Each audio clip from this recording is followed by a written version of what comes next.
বন্ধুরা দেখতে পাচ্ছেন আমার হাতে কিন্তু বিভিন্ন কোয়ালিটিফুল মাইক্রোফোন আছে। এক একটা মাইক্রোফোন কিন্তু হেভি কোয়ালিটি, কারণ আমি 10টা দেখে তার মধ্যে যেটা বেটার সেটাই কিন্তু নেই আপনাদের জন্য। তো বন্ধুরা, এবং কম বাজেটে, আমার বন্ধুদের বাজেট খুবই কম, তো একদম জলের দামে মাইক্রোফোন পাবেন। কি দেখুন, ব্র্যান্ডও আছে আমার কাছে, Q1।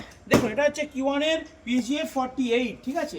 প্রয়োজন হবে তো, যদি প্রয়োজন হয় আপনারা স্ক্রিনশট মারবেন বা হোয়াটসঅ্যাপ করবেন বা মেসেজ করবেন বা ফোন করবেন, আপনাদেরকে দাম বলে দেবো। বিভিন্ন মডেলের বিভিন্ন দাম আছে, এটুকুই বলে দিলাম। এগুলো হচ্ছে জলের দামে মাইক্রোফোন, ঠিক আছে। তো দেখতে পাচ্ছেন এখানে রয়েছে রাইস, এখানে রয়েছে Q1 এর 98 XLR। দেখাবো ভাই, এটা দেখাবো বন্ধুদিকে। দেখুন এটা কোয়ালিটি দেখুন, এই দেখুন, দুর্দান্ত কোয়ালিটি, একদম দুর্দান্ত মাইক্রোফোন। এটা Q1 কোম্পানি ব্র্যান্ডের মাল। আর এর সাথে কিন্তু রয়েছে আরো একটা ভালো মাইক্রোফোন, দেখাবো। দেখুন, এটা হচ্ছে রাইজের, একদম পারফেক্ট বন্ধুরা, মারাত্মক লেভেলের মাইক্রোফোন। একদম হাতে দিলে বুঝতে পারবেন কি জিনিস। দেখুন কোয়ালিটি দেখুন বন্ধুরা, এই সুন্দর সুন্দর মাইক্রোফোনগুলো আমার কাছে পেয়ে যাবেন।